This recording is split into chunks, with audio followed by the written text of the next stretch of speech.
exactamente es el que vemos. O sea, en esta imagen que estamos viendo, ¿origen real o origen aparente? Aparente. Pero es igual de importante, porque a veces las lesiones no son nucleares, sino son directamente en el origen aparente. Pasemos, por favor. Pasemos. Profe, una preguntita. Como curiosidad más que nada, ¿cómo es que se logra localizar en cierto sentido lo que es el origen real? ¿Se sigue el camino del origen aparente o cómo se hace? El origen real es donde están los núcleos. No, sí, pero ¿cómo es que se llegó a descubrir esto? ¿Cómo es que se puede identificar? Pues, en neurología siempre fue, digamos que no podemos decir, voy a lesionarle al paciente el tallo para ver qué pasa. No. Empezaron a hacer todos los estudios en retrospectiva, o sea, porque el paciente no puede hablar bien, porque el paciente no puede pronunciar, y empezaron a estudiarlos, y con resonancias magnéticas funcionales, generalmente marcadas con glucosa radioactiva, se empezaron a fijar que habían lugares, por ejemplo, cuando yo le digo al paciente que hable, lugares de la corteza y lugares del tallo que se activan. Entonces así empezaron a darse cuenta en dónde estaban los determinados núcleos o funciones de los pares craneales. Si vamos a hablar de la evolución del estudio de los pares craneales, la mayoría pues se hacían en pacientes ya muertos, que se les había hecho un seguimiento clínico, y cuando se estudiaban esos cerebros pues empezaron a notar ciertas cositas que no estaban bien. Ha sido lento, ha sido tedioso, es más, se puede decir que aún no sabemos ni el 30% de exactamente qué es lo que pasa en el cerebro. Hay muchísimas cosas aún por estudiar, hay muchísimas cosas aún por explorar, pero digamos que lo que se ha estudiado hasta el momento ya está evidenciado, ¿sí? Les pongo un ejemplo. La demencia tipo Alzheimer, se sabe que una de las causas es por la destrucción de los oligodendrocitos. ¿Qué función tienen los oligodendrocitos? Ajá, exactamente. Entonces hay autoanticuerpos que se empiezan a dañar esos oligodendrocitos, entonces pues empieza a producir la demencia tipo Alzheimer. Esa es una de las tantas causas. Se sabe que la demencia tipo Alzheimer es hereditaria, hay factores hereditarios, pero si tú con hábitos y estilos de vida saludable y una adecuada alimentación puedes prevenir el inicio de la demencia tipo Alzheimer. Pero que los pacientes con demencia no solo tienen demencia tipo Alzheimer, tienen demencia vascular conectadita, o sea, es el hipertenso, el diabético y el gordito que no se cuida. Tienen los dos tipos de demencia. Antes se creía que la demencia tipo Alzheimer era completamente aparte de la demencia vascular. O por ejemplo, la demencia por inclusión de cuerpos de Lewis. Esa demencia es una demencia rápidamente progresiva. Las demencias se clasifican en progresivas o rápidamente progresivas. Generalmente las que son muy rápidas, algo pasa, deficiencia de vitamina D, hipotiroidismo, deficiencia de B12 o intoxicación por metales pesados. Y las otras sí es del viejito que empezó a los 50, 60 años a decir, ay, se me olvidaron dónde están las llaves. Dejó el carro con las llaves pegadas o las luces prendidas, o deja la puerta de la casa abierta. O sea, pequeños olvidos, pequeñas cositas. Y luego con el tiempo pues se desarrolla toda la demencia. Pero los cerebros que se han estudiado muestran que ya no es una sola causa. O sea, en un solo cerebro pueden haber muchos factores que causan demencia. Entonces, en neurología aún no se ha dicho la última palabra. Hay cosas que aún las estamos estudiando. ¿Desde qué punto de vista? Bioquímico y molecular. Ya ahorita todos los estudios van a la bioquímica y a la parte molecular, porque también en la demencia tipo Alzheimer se sabe que no hay una adecuada transcripción de una proteína que en este momento no recuerdo el nombre, que hace que se genere toxicidad a nivel cerebral y se produce la demencia. Bueno, entonces, volviendo a esta imagen, El que está allá, ¿cómo se llama? El nervio olfatorio. El primer par craneal, que se llama el nervio olfatorio. Tiene un bulbo y tiene una cinta olfatoria. Este nervio está debajo del lóbulo frontal y este nervio es altamente sensible a golpes, porque el bulbo olfatorio está ubicado en la lámina cribosa, acá, aquí. Entonces, si hay un golpe importante sobre el nacimiento, pues de decirlo de alguna forma, de la nariz o sobre las cejas, lesionamos el bulbo olfatorio y el paciente queda con anosmia, o sea, no tiene percepción de olor. ¿Qué pasaba en el COVID? Que al COVID le encantaba pues porque ya mutó y ahora no se sabe ni qué quiere. Pero ¿qué pasaba con el COVID? Le encantaban las células sensitivas de la nariz, se instauraba ahí, hacía toda su replicación y producían anosmia. Generalmente procedimientos como por ejemplo extirpaciones de macroadenomas en la hipófisis se hacen por la lámina cribosa en algunos casos. Y si el cirujano no es muy cuidadoso puede lesionar el bulbo olfatorio y pues el paciente puede quedar con anosmia. Súper importante. Los órganos de los sentidos, la audición, el olfato, el gusto, la vista, tienen un componente importante de memoria, hipocampo. En la esquizofrenia hay una cosa que se llama síntomas negativos y síntomas positivos. Los síntomas negativos es que el paciente no se quiere bañar, quiere estar acostado, no se preocupa por su presentación personal, y los síntomas positivos son las alucinaciones. Hay pacientes que tienen alucinaciones olfatorias. Generalmente esas alucinaciones son de olores muy malucos, cacosmia o ellos, así es, ese es el término, o sienten que se están pudriendo, y no es por una lesión en el bulbo olfatorio, sino porque hay una sobreestimulación de la amígdala y el hipocampo. Entonces presentan alucinaciones olfatorias, aparte de las visuales, ¿no? Pero para contarles algo chévere. Bueno, señor. Una pregunta. Sí, como pasa de que se puede dañar el bulbo olfatorio y pues que se puede lesionar el olfato, puede pasar al contrario. Que haya que una... se desarrolle más. Sí, hay personas que nacen así. Y es más, las embarazadas les huele 3 veces más todas las cosas, porque hay una sobreestimulación en el hipocampo. Por eso es que, por ejemplo, bueno, a mí me pasaba que yo no podía sentir el olor de alguien sudado ni a 1 metro, y que ni siquiera que hubiese sudado 5 horas, no. O sea, corriste un poquito y llegaste medio sudado, me dan ganas de vomitar, porque hay tanto flujo sanguíneo en el cerebro con las nuevas hormonas y con muchas otras cosas que el bulbo olfatorio se veía muy estimulado. Las personas que se dedican a la cata de vinos, ellos no solo tienen una lengua muy desarrollada, porque si ustedes se fijan, uno primero huele y luego sí pues saborean. En el caso de, por ejemplo, los catadores de cerveza, ¿ustedes sabían que ellos no se pasan la cerveza, sino la escupen? La prueban y la escupen.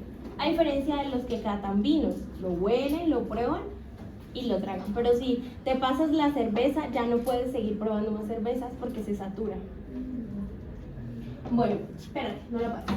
El segundo par craneal es el nervio óptico, que se encarga de toda la percepción del ambiente y la lleva a nuestro cerebro. El tercero es el oculomotor, con una ramita parasimpática. Ya les voy a explicar para qué sirve esa ramita parasimpática. Es supremamente importante.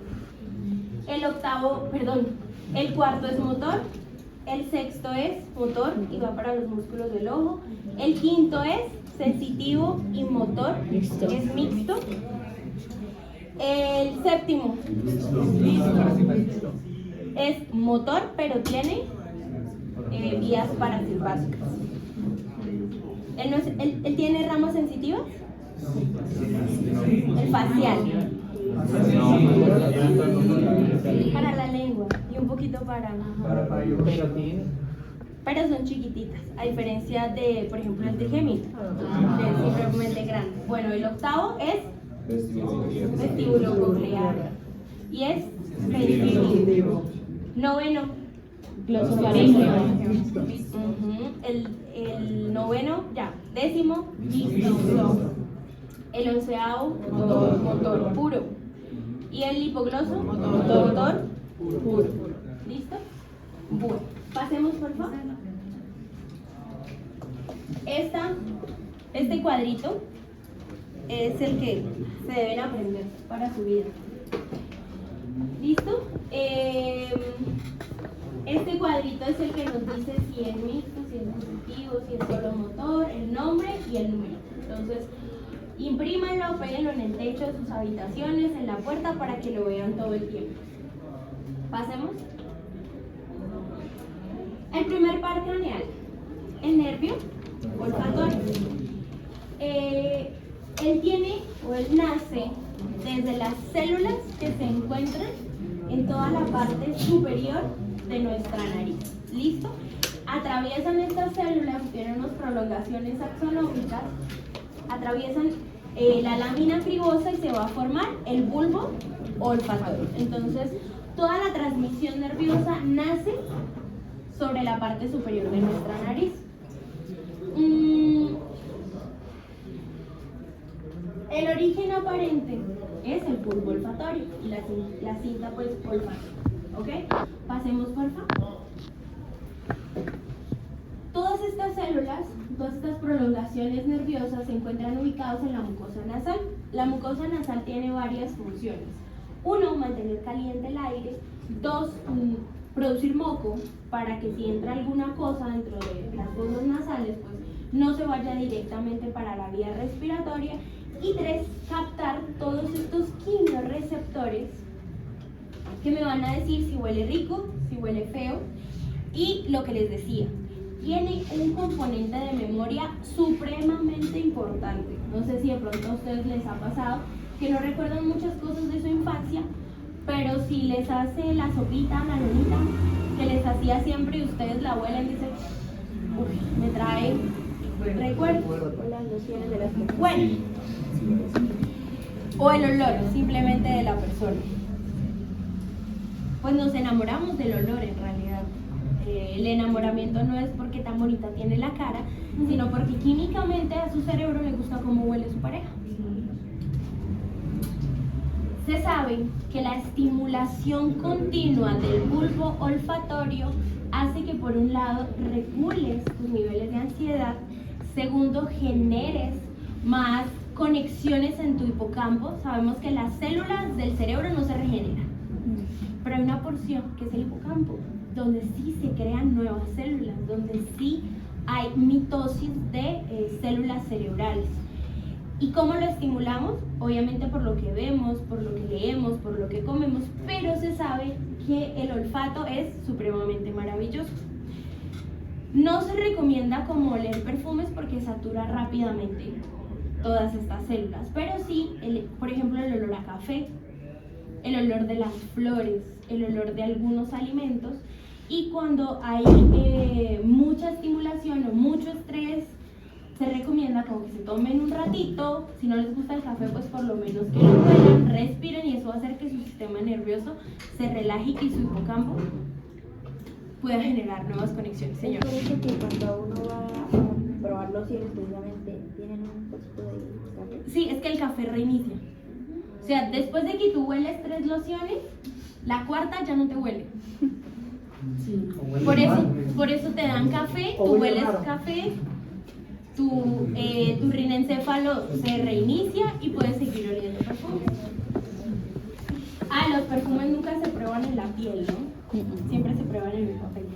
Porque pues el olor de la piel de cada persona cambia el olor del perfume. Bueno, entonces, golpes en la nariz o golpes muy cerca a la lámina cribosa pueden lesionar el bulbo olfatorio. Es más, es el par craneal que se lesiona más fácil. Profe, ¿y esas lesiones uno se puede recuperar de ellas o una vez que se lesionó? El tiempo lo dice. En neurología, tú no puedes decir si sí o si no. Ah. Pasemos, por favor. Este bulbo olfatorio, como les decía, viaja por la parte inferior del lóbulo frontal, sigue su recorrido hacia el lóbulo temporal y tiene unas cintillas que se cruzan, que llevan información de la derecha hacia la izquierda y de la izquierda hacia la derecha. Son mínimas, pero comparten información. Y la última sinapsis del primer par craneal se da en el rinencéfalo, que está en la porción interna del el lóbulo temporal y muy cerca del hipocampo. Pasemos, por favor. ¿Cómo exploramos entonces el primer par craneal? ¿Qué colocaron en el quiz?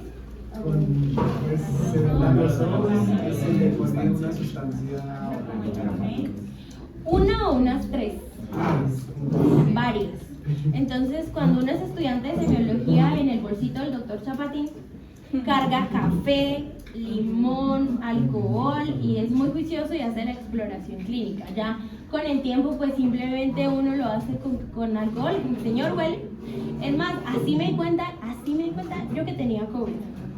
Porque fui a explorar un paciente con una úlcera en un pie.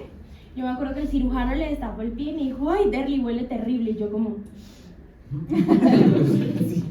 Obvio. Sí, huele horrible. Me puse 3 tapabocas, terminé mi ronda médica y yo, bueno, no nos vemos en 15 días porque me dio COVID. A mí no me dio malestar, no me dio nada, sino simplemente quisiera una úlcera, un pie picho negro. O sea, eso tenía pseudomona y la pseudomona huele a 3 metros. O sea, cuando ustedes tengan la posibilidad de oler la pseudomona, usted llega en urgencias y dice, uy, hay un paciente con pseudomona, el olor es asqueroso. ¿El olfato le volvió? Como al mes. Y el sabor, en realidad el sabor a mí me regresó como al año, de percibir bien las cosas como al año. Y hay personas que ahorita todavía no tienen, O el olfato todavía. la carne les sabe podrido, quedaron con esas alteraciones. Bueno, el primer par craneal es el más fácil. Vamos para el segundo. Ah, pero entonces. Bueno, chicos, si tienen sueño, colóquense de pie.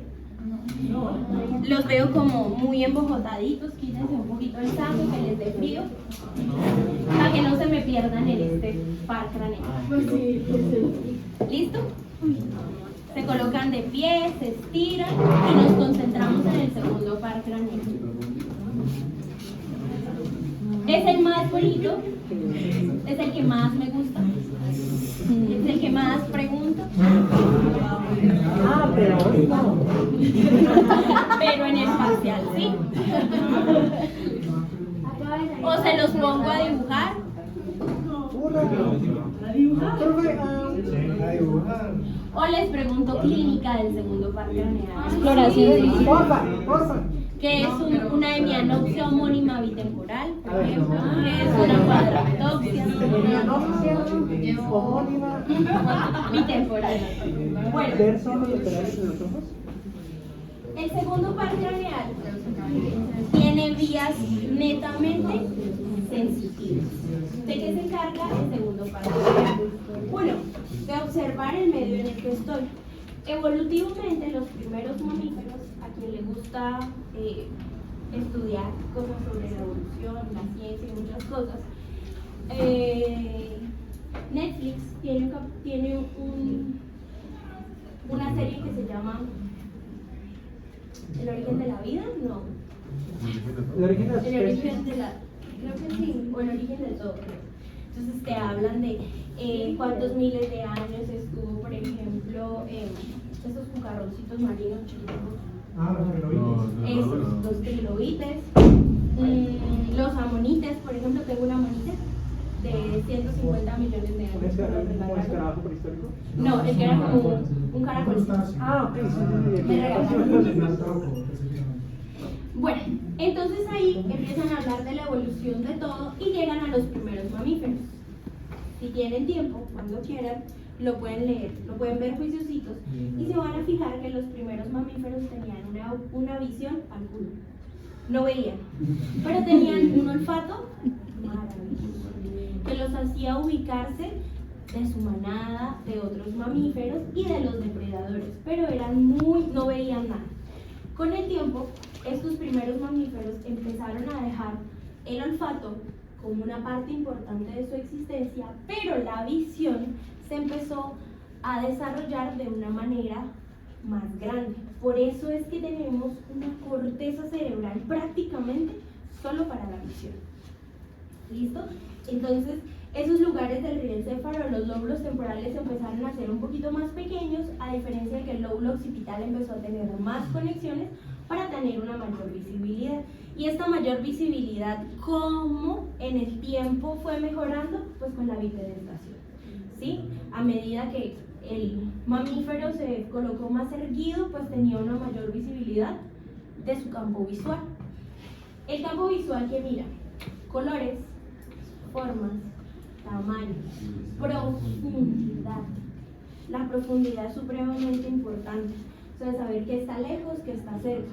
Movimiento. Los colores, ¿ya los digo? Sí.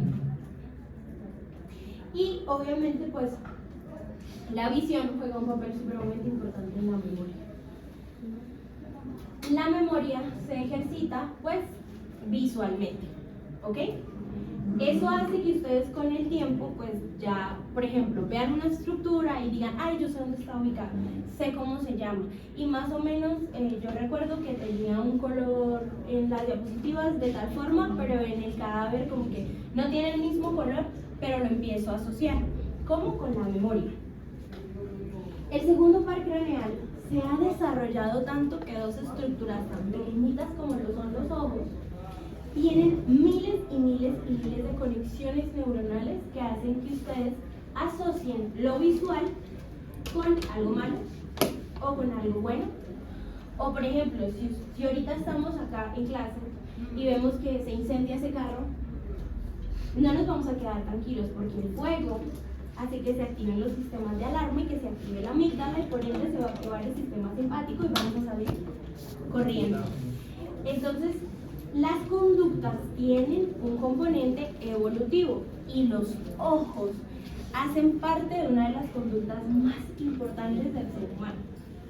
Obviamente pacientes que nacen sin visión pues desarrollan otro tipo de habilidades, pero que los hacen, digamos que de alguna forma, mucho más perceptivos que alguien que ve.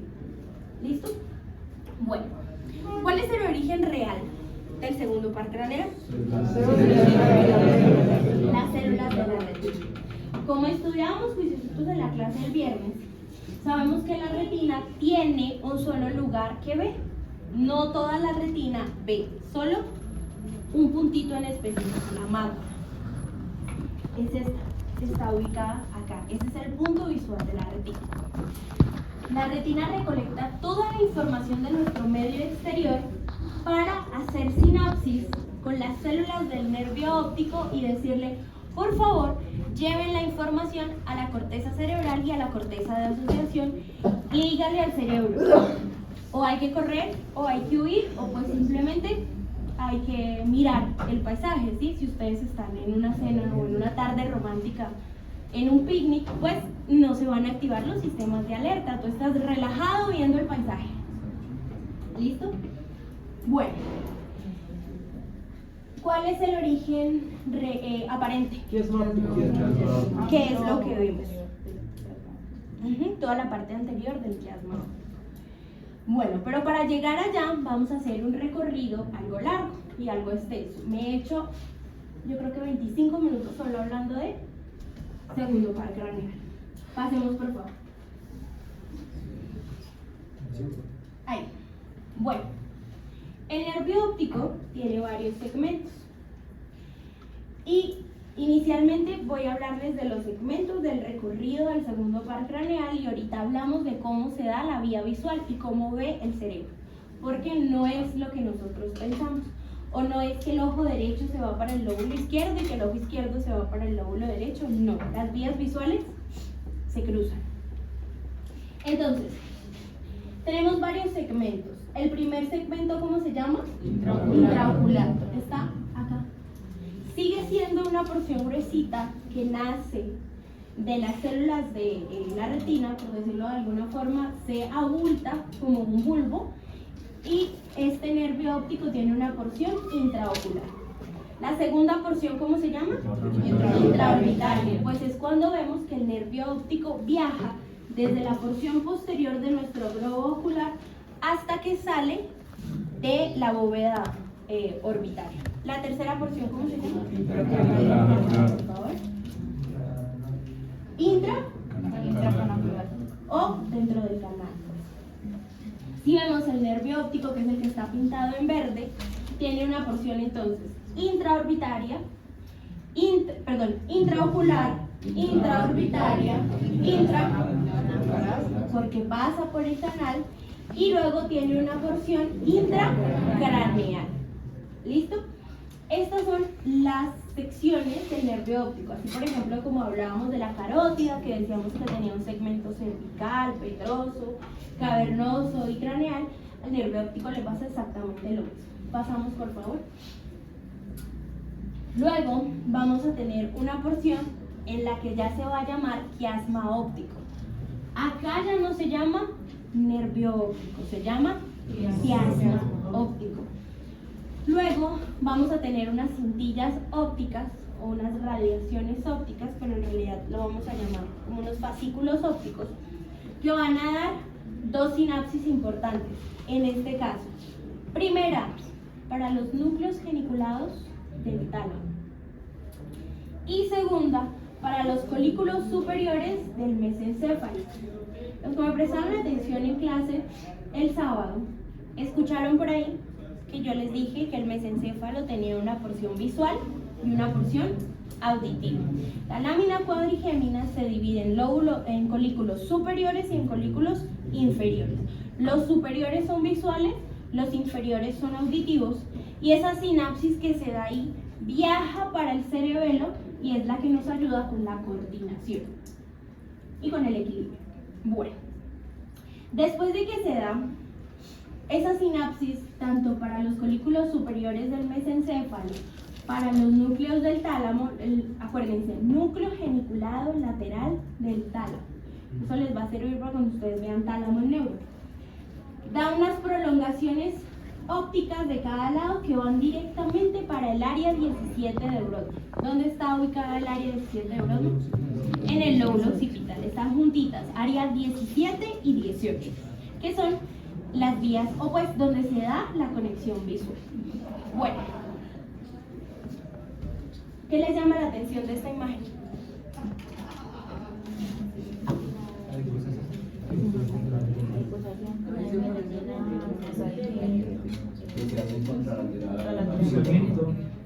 El entrecruzamiento.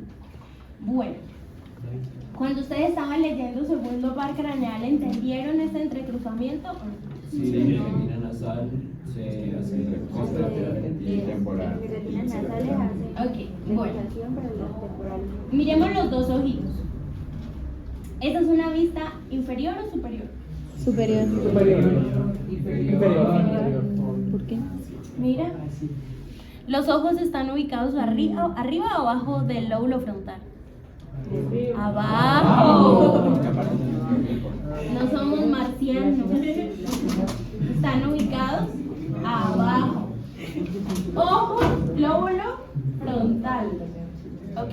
Hueso frontal pues nos divide el techo de la cavidad orbitaria y pues le da el piso al lóbulo frontal. Bueno, esta es una vista inferior, o sea que este ojo es derecho y este ojo es izquierdo.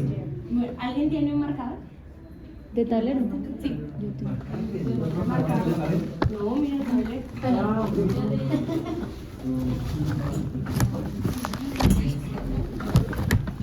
Nos damos un momento para vuelta. Ah, sí. Pero ¿dónde?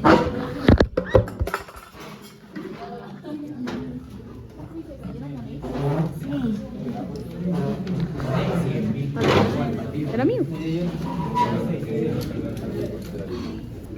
Sí, porque yo tengo la mía.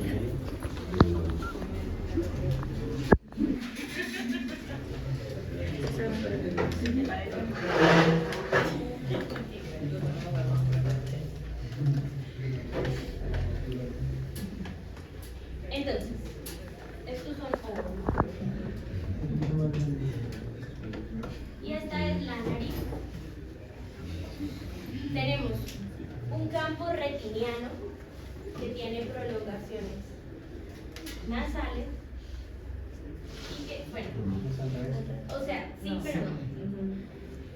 La retina tiene un campo visual temporal y un campo visual nasal. Un campo visual nasal y un campo visual temporal. ¿Qué sucede? Vamos a estudiar. Se llama nasal porque está ubicado cerca de la nariz y temporal porque pues se ubica hacia los lóbulos temporales. Nosotros tenemos un campo visual, pero este campo visual se refleja al contrario en nuestra retina, en nuestros campos retinianos. Entonces, supongamos que acá hay una casita, ¿sí? Una casita con chimenea y todo. Y vamos a mirar, por ejemplo, solo el ojito derecho. Este es el ojo derecho y este es el ojo izquierdo. Entonces, la casita, nuestro campo temporal de la retina, se va a cruzar con el campo nasal externo y el campo temporal externo se cruza con nuestro campo nasal interno. Se cruza la información en la retina. Lo mismo pasa en este ojito. Entonces, ¿qué quiere decir? Que todo lo que estamos viendo hacia el centro del ojo se cruza para el campo temporal y viaja en una sola línea. ¿Listo? O sea que en nuestras vías o en nuestra retina temporal, que estamos viendo el centro de nuestra visión. Si yo, por ejemplo, estoy parada viendo, mis campos temporales están viendo las diapositivas, pero mis campos nasales están viendo a los estudiantes de los extremos, porque se cruza la información. ¿Listo? ¿Qué pasa con el campo nasal? Como este campo nasal se cruzó, pues él va a viajar hacia el mismo lado en un principio, en el nervio óptico. Pero en el quiasma óptico Se cruza. se cruza la información. Entonces, va a pasar esto. O sea que después del quiasma en adelante, la información va a estar cruzada. La primera sinapsis que se hace después de que sale el nervio óptico es en el quiasma óptico. La segunda sinapsis para los núcleos geniculados del tálamo y para el mesencéfalo en los colículos superiores. Luego de los colículos superiores hacemos varias sinapsis. Primera, ¿con qué par craneal? Con el tercer par craneal. Muy bien. Entonces, el nervio óptico le va a decir al tercer par craneal, le está entrando luz.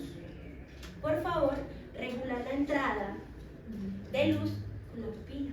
Y el tercer par craneal le dice a los nervios ciliares, ¿sí?, que van directamente para el cuerpo ciliar, le dicen por favor cierren, porque me está entrando muchísima luz. ¿Ok?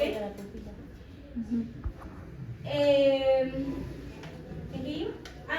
La otra sinapsis se da con las vías auditivas, con las vías específicamente vestibulares que van para el cerebelo y le van a decir estamos subiendo, estamos bajando, estamos corriendo o estamos simplemente cayendo. ¿Sí? Supongamos que vamos en una montaña rusa, entonces la vía visual y el oído le dicen al cerebelo estamos en una curva o estamos subiendo o estamos bajando, y si cierras los ojos dejas al cerebro perdido porque no sabe ni estás para arriba, estás para abajo, solo va a sentir movimiento, por eso es que uno se marea. Bueno, y la otra vía que va directamente para el lóbulo occipital, pues es la que se da, la sinapsis que se dan los núcleos geniculados laterales del tálamo. De ahí salen todas las prolongaciones ópticas, que son miles, es como un abanico de prolongaciones que llega al lóbulo occipital. Y en el lóbulo occipital dicen, ok, es un árbol, es un carro, es un perro, es un caballo o es una moto que va andando. Porque luego pues se hacen conexiones con el temporal, con el parietal, con las mismas vías occipitales que se van a encargar de decir si es profundo, si es grande, si es pequeño, si, mejor dicho. Bueno, ¿claros hasta acá? ¿Lo entendimos todos? ¿Segurísimo? ¿Alguien no me entendió? Con el tálamo. Y la segunda. Segunda después del quiasma, Núcleo geniculado. laterales del tálamo, con los folículos superiores del mesencéfalo que dan conexiones con el tercer par craneal. ¿Listo? ¿Claros hasta acá, Lo señor? del occipital, algo más, pero no me alcanzó a entender. Que el lóbulo occipital tiene áreas visuales secundarias, el temporal y el parietal. Pero hay complejas sinapsis. Con el occipital, entre el mismo occipital, con áreas del occipital, con áreas del temporal, con áreas del parietal. De ahí salen fibras. No se regresan. La vía no se regresa. La vía da información y es la corteza cerebral la que interpreta lo que estás mirando. ¿Listo? Bueno. ¿Qué pasa si un día se me inflama el nervio óptico del ojo derecho? Se pierde la contralateral. Perderíamos la visión del ojo derecho. Eso se llama una neuritis óptica. ¿Neuritis qué? Óptica. Pero la toxoplasmosis, más que inflamarme el nervio óptico, le encanta la retina. Él le gusta es depositarse en la retina, más que en el nervio óptico. A diferencia del citomegalovirus.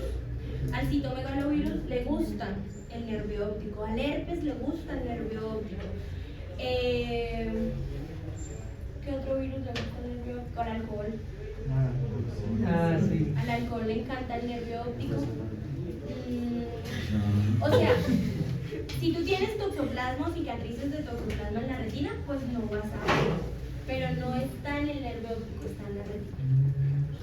Y la toxoplasmosis es fácil de identificar porque siempre van a tener un ganglio inflamado cervical. Esos ganglios inflamados cervicales solitos sale positivo toxoplasma. Y abramos la puerta. Pero ya es etapa avanzada, ¿no?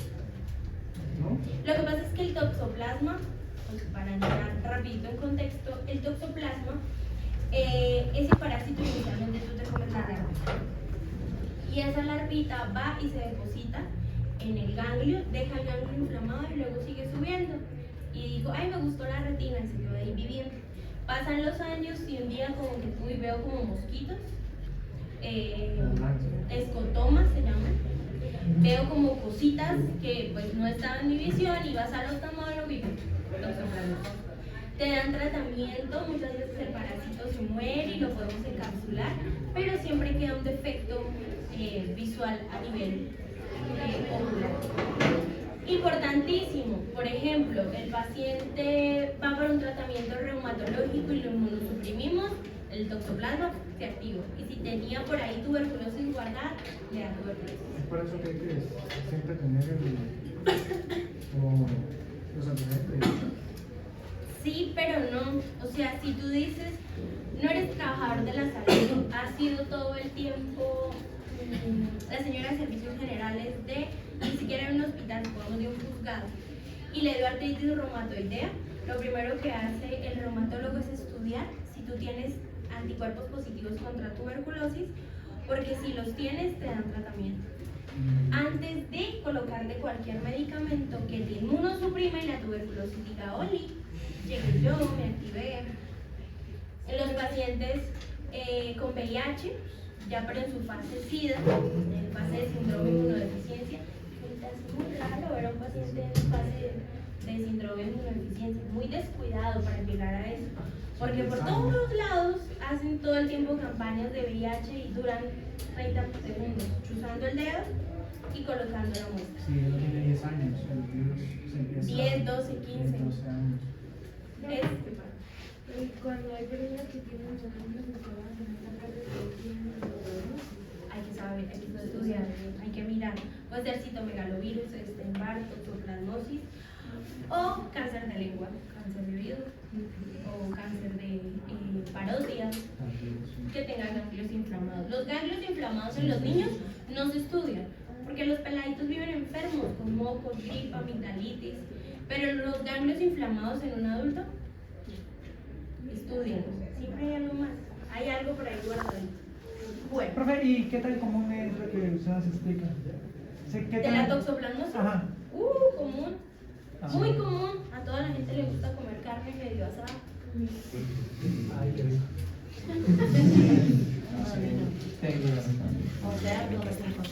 O sea, hay que Ay, ser no, muy una carne profesional. asada como una chancleta, nada. Nada. 3 cuartos, por favor. La toxoplasmosis, hablando de toxoplasma, es una enfermedad que se le estudia a las gestantes en cada trimestre. Cada 2 meses le estamos mandando anticuerpos a la gestante. ¿Por qué? Porque si hay toxoplasmosis, sufre bebé. Profe, Porque la atraviesa la placenta. Toxoplasmosis congénita. Da daño óseo, ocular, convulsiones, pues, como dicho señor. y eso pues de que los gatos transmiten la toxoplasmosis. Sí, sí, verdad. Depende de lo que Los gatos son el reservorio natural del toxoplasma. Creo que lo que pasa es Depende de que lo que realmente el coman toxoplasma lo produce el toxoplasma. Primero la larva se mete en la rata. Ah, sí, porque a ti te tocó estudiar Sí. toxoplasma. O sea, lo primero que pasa es que se mete en la rata y después inhibe la producción de una hormona que es lo que le produce a la rata y que sale de los gatos. Y lo que hace es producir otra proteína que lo que hace es estimular al ratón a la orina de gato. Luego viene el gato, se lo come y ahí es donde empieza a hacer Por bola. eso es que el gato está infectado, de acuerdo a lo que coma. Sí, Sí, pero pues tú puedes tener tu gatito juiciosito en la casa y se te voló. sí.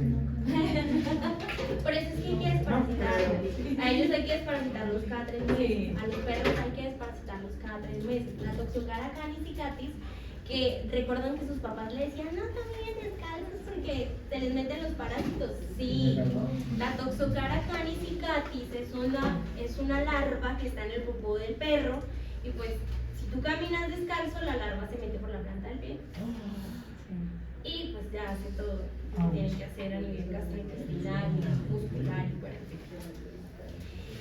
¿Qué sucede? Que el gatito lo que hace es que pues cuando hace popó defeca los parásitos, pero si es un gato que mantenemos pues purgándolo constantemente, limpiándole el arenero, si es una gestante la que está cuidando al gato, pues hay que desparasitarlo cada 2 meses, que otra persona sea quien esté constantemente limpiando el arenero y pues que el gato no se suba en la cocina, ¿no? Porque uno a veces ve que el gato pasea por toda la casa, incluyendo el mesón donde se lava la carne. Pues ahí está el problema, por eso a las gestantes les decimos cocinen muy bien los alimentos. Ya después, pues, si quieres síganse comiendo su carne 3 horas. Profe, y si, por ejemplo, la persona antes de embarazarse tiene el toxoplasma, ¿sí? No pasa nada.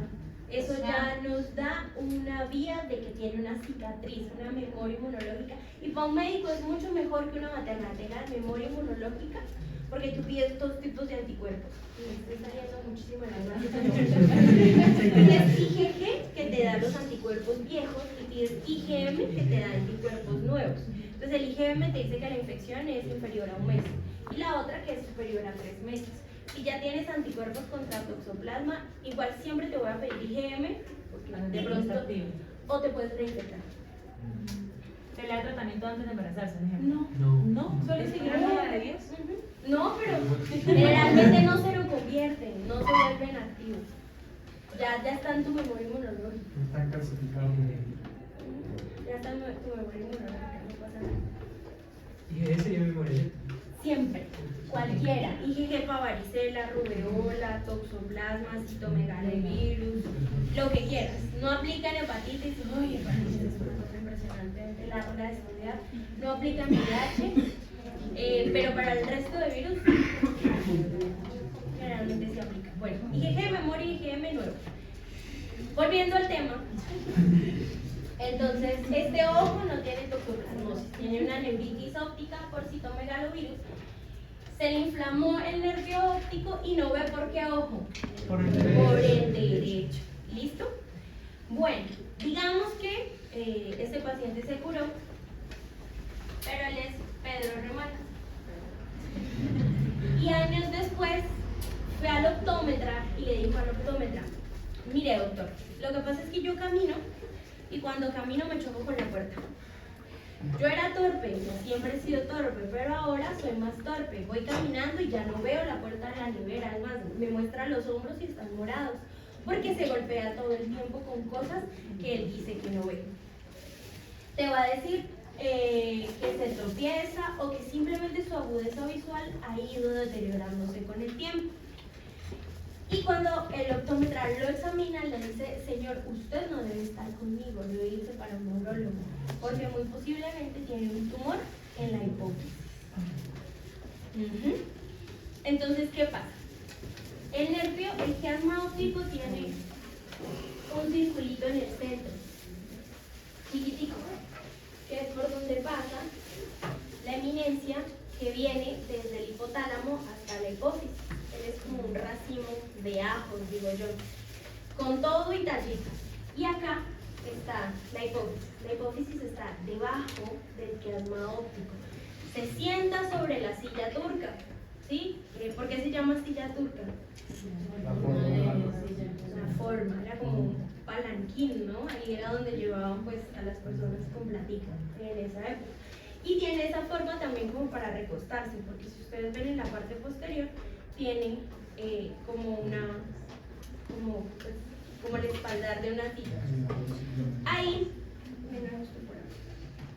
Ahí tiene, entonces la hipófisis reposa sobre el hueso, la hipófisis está acá y acá arriba está el nervio óptico, perdón, el quiasma óptico. Entonces al paciente le empieza a crecer la hipófisis mucho hasta el punto en el que aplasta el quiasma óptico. Y el paciente, ¿qué no va a ver? La parte nasal. Los campos temporales o la visión periférica. Eso se llama una hemianopsia homónima bitemporal. La evidencia venía de la hipófisis. Claro, pero usted mencionaba que hay una evidencia que llegaba. Sí, lo que transporta todo el sistema porta hipotálamo hipófisis.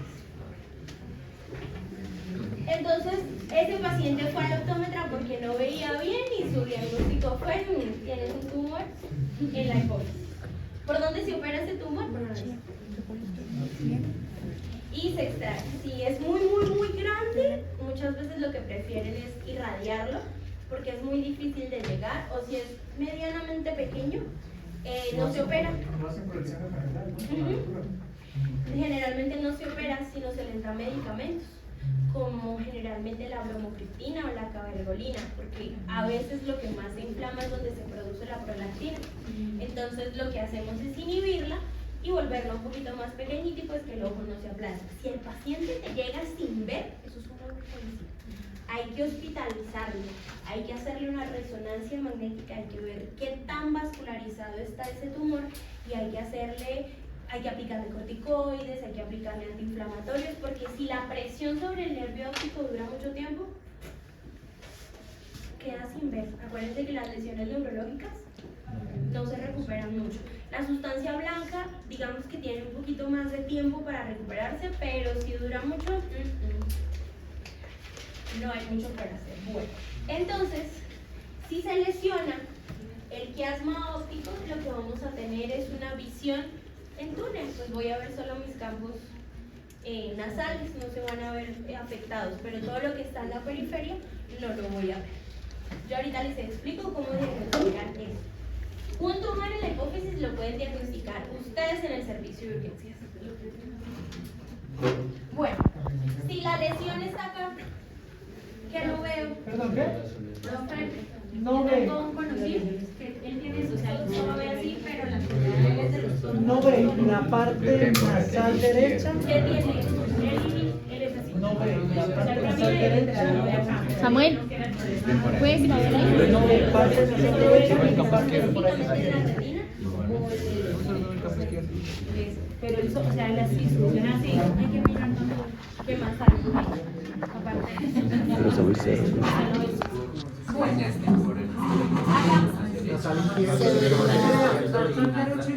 Nasal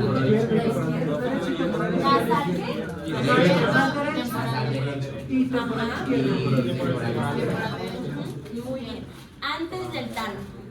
Si la lesión está en el tálamo, pues la visión va a ser el menor de sus problemas, porque el tálamo tiene vías motoras, sensitivas, propioceptivas, mesencefálicas, del cerebelo. O sea, si hay una lesión en el tálamo, O sea, bastante, se detecta con TAC, ¿no?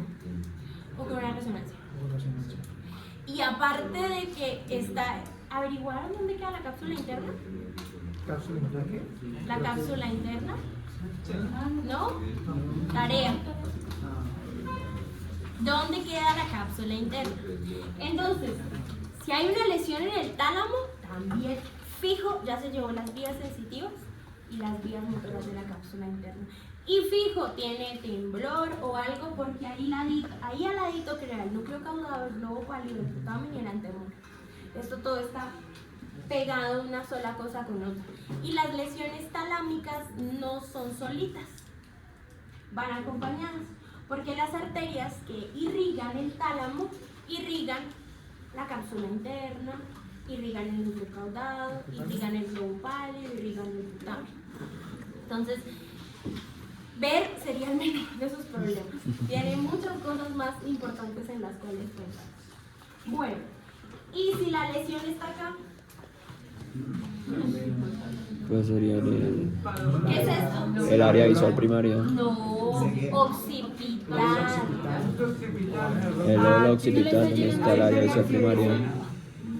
Arreglo. Uy, eso es tener problemas a nivel. O sea,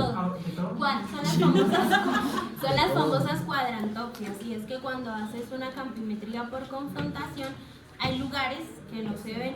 Eso es difícil de que la diagnostiquen. Esto lo hace más bien una campimetría por confrontación computarizada, porque ella sí le pone todos los campos y te dice cuál no es, porque tú tienes que señalar qué ves, dónde lo ves, sí, arriba, abajo. Y hay lugares que no ves, entonces el computador te dice, tienes una campimetría por confrontación con cuadrantopsias, con pedacitos de visión, como cuando se le daña uno el televisor. ¿Sí han visto que los televisores tienen celdas? Sí, que puede ser un televisor gigante, pero tiene unas celdas. Entonces se dañó una celda completa, entonces no ves un cuadrito arriba y un pedacito abajo. Eso pasa acá. ¿Por qué? Porque todo lo que estaba a izquierdo de mi campo nasal del ojo derecho y mi campo temporal del ojo izquierdo y viceversa se van a cruzar, pero no solo se van a cruzar de un lado y del otro, se cruzan de arriba a abajo. Entonces lo que tú ves arriba en mi retina está abajo y lo que estaba abajo en mi retina está arriba. Y viaja la información, esa sí viaja así, derechita, pero al revés. ¿Cómo así, bro? Subamos el marcador, ¿sí? Yo tengo dos marcadores. Mis marcadores viajan, digamos, en un caso hipotético, están en mis campos temporales. El verde viaja para el lado izquierdo y el azul viaja para el lado derecho, pero viajan al revés. Claro, porque la gente por ejemplo, primero Lo una imagen invirtió. visual. Pero viajan así. O sea, uno ve al revés. Sí. Sí, porque, No, porque bueno, tu corteza de asociación, lo voltea. pero como por eso tal, te veo al derecho. como No te tal, veo al No, pero la revés. persona con la enfermedad. Sí, al revés. No. No. No, porque las cortezas de Sería asociación, muy loco. ellos giran la imagen. Imagínese despertar y ver todo el mundo revés. Claros hasta acá, nervio óptico, segundo par craneal, clarísimo. Sí, vieras que yo tengo una afinidad bastante interesante con el segundo par craneal, porque el segundo par craneal en segundo fue el que me hizo enamorarme de la neurología. Cuando vi vía visual yo dije, quiero estudiar neurología. Ya no quiero estudiar neurología, pero no quiero estudiar.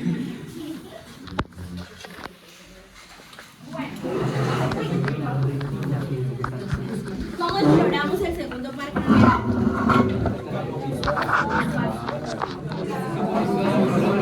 Campos visuales. Es la famosa campimetría por confrontación. Entonces, ¿qué hace la campimetría por confrontación? Párate un momento. ¿Qué hace la campimetría por confrontación? Me paro frente a mi paciente. Si es más grande, pues le pido que se siente, porque debemos quedar a la misma altura. Y la hago con él, porque pues yo debo saber que está viendo y que estoy explorando. grande. Entonces le digo al paciente que me mire a los ojos, que no mire a un lado o al otro, solo a los ojos, y le digo si ve los deditos. ¿Ves el dedito? Acá, acá. Luego exploro campos nasales. ¿Sí lo ves?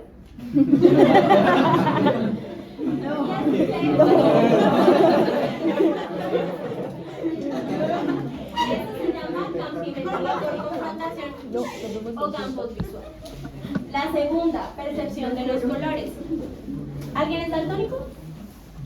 ¿O ni siquiera sabes? Pues porque con los hombres esto es rojo y se quedan como que sí, pero también puede ser rosado. Ellos no ven más en la escala cromática, o es rojo, o es verde, o es naranja.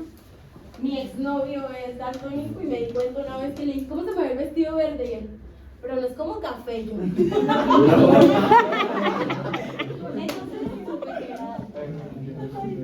El daltonismo al rojo y al verde está en qué cromosoma? Y el azul. Sí, muy bien. Bueno, entonces, la percepción de los colores se hace con unas tablitas. Búsquenlas en el celular. Las de Nigel. Esto de Alicia o algo así. Entonces, sí, pero no solo es para los números, porque si el paciente no sabe leer, para las formas. Ustedes cuando exploren neurológico, usted lo primero que le pregunta al paciente es, no de frente les vas a decir si saben leer o escribir, pero es como tú exploras a grafia, a calculia, entonces le dices, señor, escriba su nombre. Entonces dice, no, yo firmo con una X, entonces tú ya de entrada no le vas a decir, ¿qué número es este? Pues exploras, por ejemplo, la tabla desmodificada, ya se las muestro. Bueno, entonces, con estos puntitos, ustedes dirán, ¿por qué no solo le pongo el verde? ¿Por qué no solo le pongo el rojo? Porque tenemos longitudes de onda con los colores. Por eso es que los puntitos me van a veces a entremezclar. Supongamos esta imagen, si la ven bien en sus celulares, el 12 está verde y está metido como entre el rojo. El paciente daltónico no va a ver el 12, va a ver solo puntos cafés. ¿Listo? No, en el 12. Pásenmelo, por favor. Llevamos entonces campimetría por confrontación, colores. Ahora vamos a ver la tabla de Snell. Tiene varias modificaciones. Tiene para niños, porque si es un niño de 2, 3 años, no es ya la letra. Es muy difícil con ellos. Entonces generalmente está el carrito, el balón, la velita, el árbol. Esto para alguien que sepa leer, y si no sabe leer, entonces es la que ustedes ven con rayitas. Por ejemplo, la primera es un palito con 3 rayitas, así. Y el otro, acá abajo, es esa misma barra con las rayitas hacia abajo, con las rayitas hacia arriba, para que el paciente pueda identificar. La visión normal se llama visión 20/20. O sea, quienes no usan lentes tienen visión 20/20. Esto es para visión lejana. Con esto diagnostico miopía, no hipermetropía. La hipermetropía se diagnostica con esa misma tablita, pero para si el paciente me dice que de cerca no ve bien y tiene que alejarlo, tiene hipermetropía. Y hay que hacer diferentes, pues el optómetra muy juiciosito se encarga de empezar a colocar muchos lentes para saber cuál te sirve. Yo hablé del astigmatismo el sábado. ¿Qué dije del astigmatismo?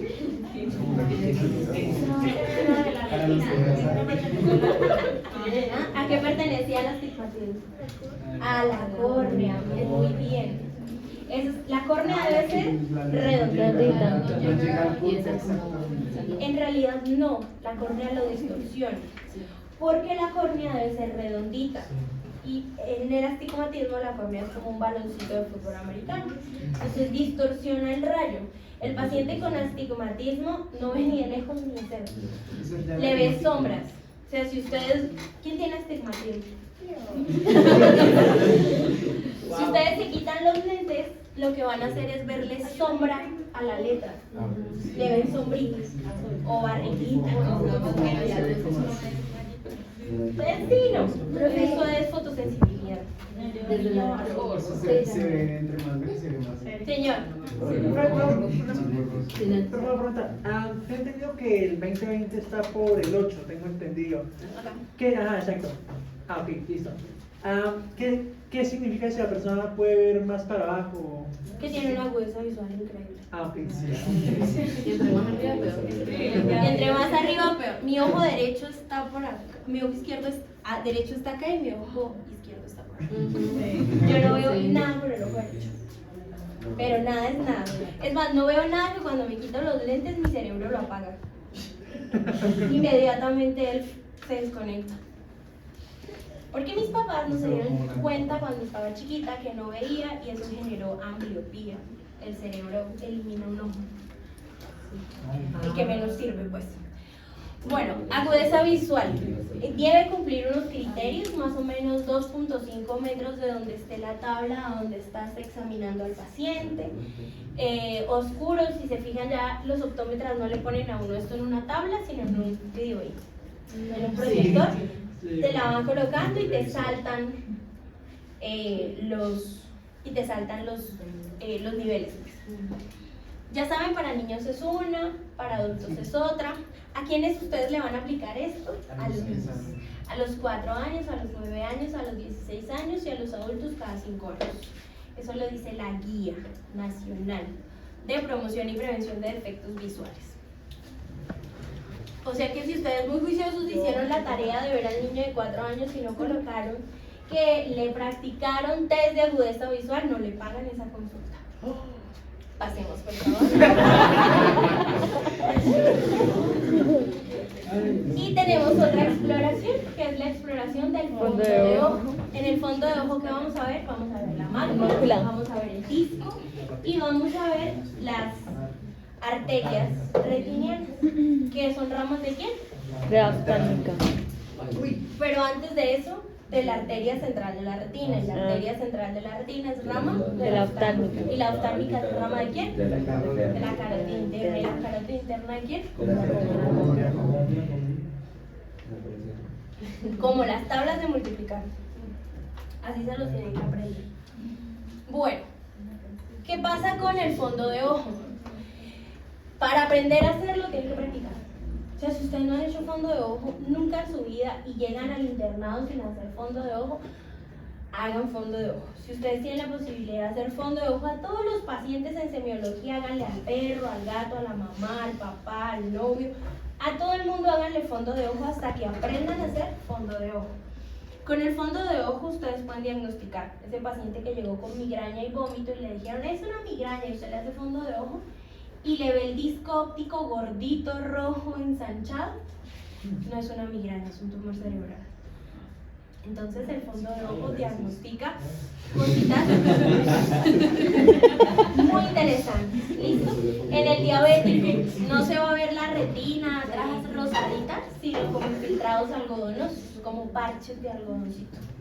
Y se ve opaca, ya no se ve rojita, sino se ve como un amarillo pálido. El paciente se está quedando cieguito. ¿Listo? ¿Quiénes no le van a permitir hacer fondo de ojo? El paciente, por ejemplo, con glaucoma, porque duele. El solo hecho de poner la luz sobre el ojo les genera dolor. No le insistan. Por clínica es el paciente que te dice, estaba en cine y cuando salí de cine me empezó a doler muchísimo el ojo y no veo. El esfínter de la pupila estaba dilatado, tan dilatado pues que cuando sale a la luz se cierra rápidamente y la comunicación del humor acuoso entre la cámara anterior y la cámara posterior se ve afectada y glaucoma. Sí, no se vaya a poner. Yo sé que le duele, señor, pero venga y le hago fondo de ojo. Le va a doler, sí. Es que a mí no me duele. Entonces no le hagan fondo de ojo. Pero del resto a todo el mundo. Si les gustan las urgencias, si alguien va a ser urgenciólogo, cómprese un oftalmoscopio, porque a todos los dolores de cabeza hagan el fondo de ojo. Señor. Entonces con ese paciente, ¿qué se hace? Tipo, ¿se pone en el registro? No permite hacer Por dolor. Ok, listo. Bueno. Entonces, ¿claros con segundo par craneal? ¿Sí? Terminamos con segundo par craneal.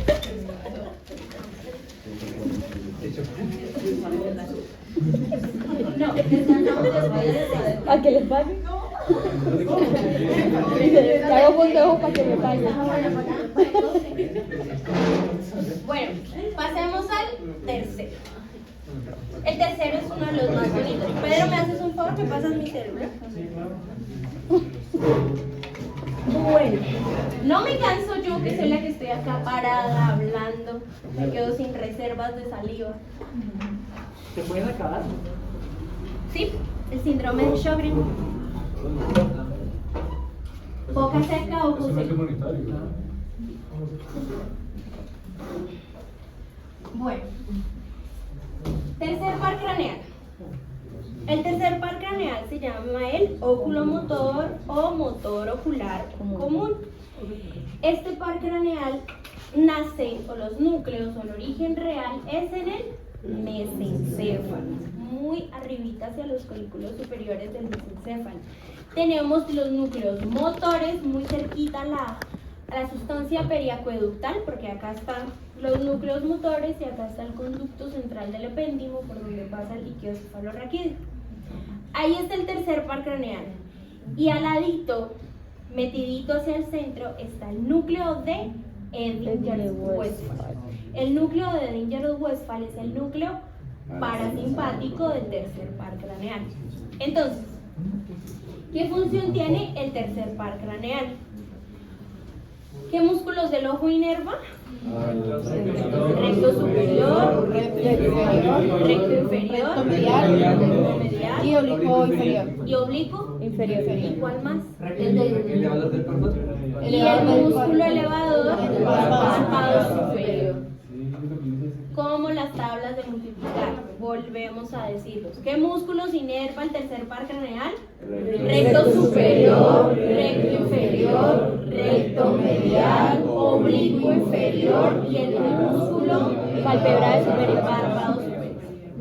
Inervación motora. Entonces, ¿qué me permite hacer el tercer par craneal? Mirar arriba, mirar abajo, mirar al centro, pero no a la punta de la nariz. Y ya les explico por qué. Mirar solo al centro. La mirada convergente. Me permite elevar el párpado y me permite además un control importante en el esfínter de la pupila. ¿Y es por qué? Porque tengo inervación parasimpática en la pupila. Bueno, ustedes dirán, ¿para qué me sirve la inervación parasimpática de la pupila? Para muchísimo. Por un lado, si ustedes se habían puesto a pensar, ¿por qué si yo pongo la luz en mi ojo, la pupila se cierra? Porque estoy controlando el esfínter de la pupila, pero el segundo par craneal no hace eso. Lo hace el tercero. Entonces el segundo par craneal le mete un codazo al tercero y le dice, oiga, me están alumbrando el ojo, ¿será que puede cerrar un poquito la pupila? Entonces el núcleo de Edinger-Westphal se activa, da la orden y la pupila hace miosis.